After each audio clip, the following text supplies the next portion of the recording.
ಕರ್ನಾಟಕದ ಜೊತೆ ಹೊಸ ಖ್ಯಾತಿಯನ್ನ ಆರಂಭಿಸಿದೆ ಮಹಾರಾಷ್ಟ್ರ ಅಂತಾನೆ ಹೇಳಬಹುದು. ಕರ್ನಾಡಿನ ನೀರಿನ ಮೇಲೆ ಮಹಾರಾಷ್ಟ್ರ ಸರ್ಕಾರದ ಕಣ್ಣು. ಸದ್ದಿಲ್ಲದೆ ಕರ್ನಾಟಕದ ನೀರಿಗೆ ಕೈ ಹಾಕಿದ ಮಹಾರಾಷ್ಟ್ರ ಒಂದಲ್ಲ ಒಂದು ಖ್ಯಾತಿಯನ್ನ ತೆಗಿತಾ ಇದ್ದಂತಹ ಮಹಾರಾಷ್ಟ್ರ ಈಗ ಮತ್ತೊಂದು ಹೊಸ ಖ್ಯಾತಿಯನ್ನ ಆರಂಭಿಸಿರುವಂತದ್ದು. ಕರ್ನಾಡಿನ ನೀರಿನ ಮೇಲೆ ಮಹಾರಾಷ್ಟ್ರ ಸರ್ಕಾರದ ಕಣ್ಣ ಹಾಗಿದ್ರೆ ಅನ್ನುವಂತಹ ಪ್ರಶ್ನೆ. ಸದ್ದಿಲ್ಲದೆ ಕರ್ನಾಟಕದ ನೀರಿಗೆ ಕೈ ಹಾಕಿರುವಂತದ್ದು ಮಹಾರಾಷ್ಟ್ರ ಸರ್ಕಾರ. ಹೊಸ ನೀರು ಎತ್ತುವ ಯೋಜನೆಯನ್ನ ಘೋಷಿಸಿದ್ದಾರೆ ಸಿಎಂ ಫಡ್ನವೀಸ್. ಈಚಲ ಕರಂಜಿಗೆ ಕರ್ನಾಟಕದ ನೀರು ಕೊಂಡೊಯ್ಯುವ ಸಿದ್ಧತೆ ಈಗ ಆಗ್ತಾ ಇರುವಂತದ್ದು.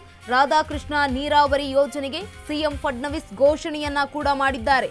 ಈ ಒಂದು ಘೋಷಣೆ ಎಷ್ಟು ನಷ್ಟ ಆಗುತ್ತೆ ಅನ್ನುವಂಥದ್ದು ಕೂಡ ಗಮನಿಸಬೇಕು. ಈ ಹಿನ್ನೆಲೆಯಲ್ಲಿ ಈ ಒಂದು ಯೋಜನೆ ಏನಾದರೂ ಜಾರಿಗೆ ಬಂದ್ರೆ 5 TMC ನೀರು ಸಿಗಲ್ಲ ಕರ್ನಾಟಕಕ್ಕೆ.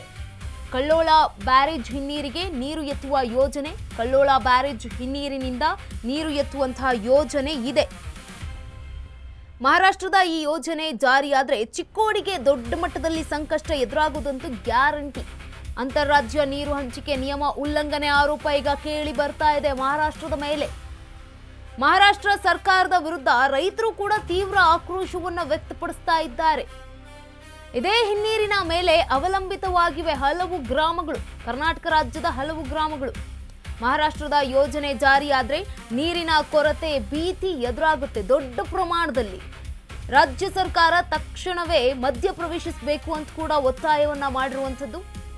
ಮಹಾರಾಷ್ಟ್ರ ಯೋಜನೆಗೆ ಬ್ರೇಕ್ ಹಾಕುವಂತೆ ರೈತರ ಆಗ್ರಹ ಈಗ ದೊಡ್ಡ ಮಟ್ಟದಲ್ಲಿ ಕೇಳಿ ಬರ್ತಾ ಇದೆ.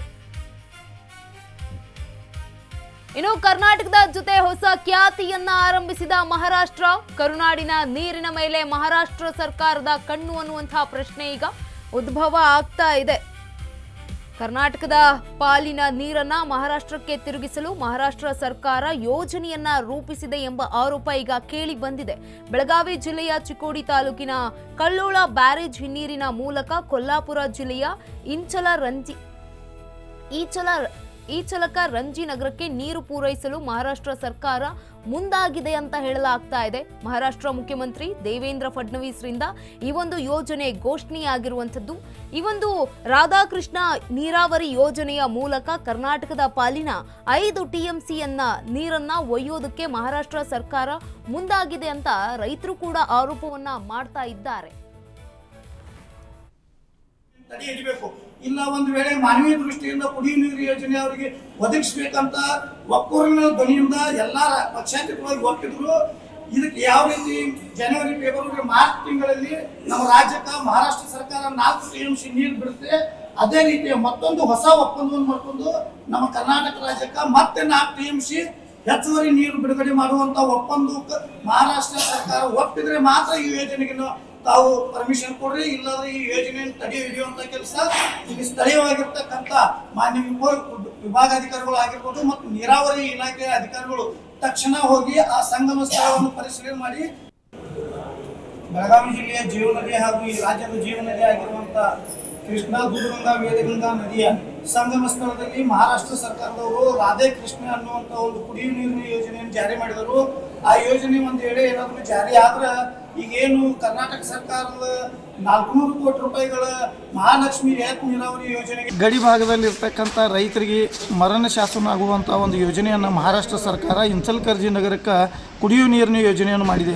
ಆ ಯೋಜನೆ ಕರ್ನಾಟಕದ ಹದ್ದಿನಲ್ಲಿ ಬಂದು ಅವರು ಒಂದು ಬೃಹತ್ ಯೋಜನೆಯನ್ನು ಜಾರಿ ಮಾಡಿದರು. ಈ ಯೋಜನೆ ಏನಾದರೂ ಜಾರಿ ಆಯ್ತಂದ್ರೆ ಕರ್ನಾಟಕದ ರೈತರಿಗೆ ಮರಣ ಶಾಸನ ಆಗ್ತೈತಿ. ಯಾಕಂತಂದ್ರೆ ಆ ನದಿ ನೀರನ್ನೆಲ್ಲ ಮಹಾರಾಷ್ಟ್ರದ ಇಂಚಲಕರಂಜಿ ನಗರಕ್ಕೆ ಹೋದ್ರಂದ್ರೆ ಇಲ್ಲಿ ರೈತರಿಗೆ ಕುಡಿಯೋಲಿಕ್ಕೂ ನೀರು ಇರೋದಿಲ್ಲ ಮತ್ತು ಬೆಳೆಗಳಿಗೂ ಹಾಯಿಸ್ಲಿಕ್ಕೆ ನೀರು ಇರೋದಿಲ್ಲ. ಹಾಗಾಗಿ ಈಗಾಗಲೇ ನಾವು ಮುಖ್ಯಮಂತ್ರಿ ಹಾಗೂ ಉಸ್ತುವಾರಿ ಸಚಿವರಿಗೆ ಮನವಿ ಮಾಡಿದ್ದೇವೆ, ಪತ್ರವನ್ನು ಕಳಿಸಿದ್ದೇವೆ. ಏನಾದರೂ ಮಾಡಿ ಈ ಯೋಜನೆಯನ್ನು ತಡೆ ಹಿಡಿಬೇಕಂತ ನಾನು ರಾಜ್ಯ ಸರ್ಕಾರಕ್ಕೆ ಒತ್ತಾಯ ಮಾಡ್ತೀನಿ. ಗಡಿ ಭಾಗದಲ್ಲಿ ಇರ್ತಕ್ಕಂಥ ರೈತರಿಗೆ ಮರಣ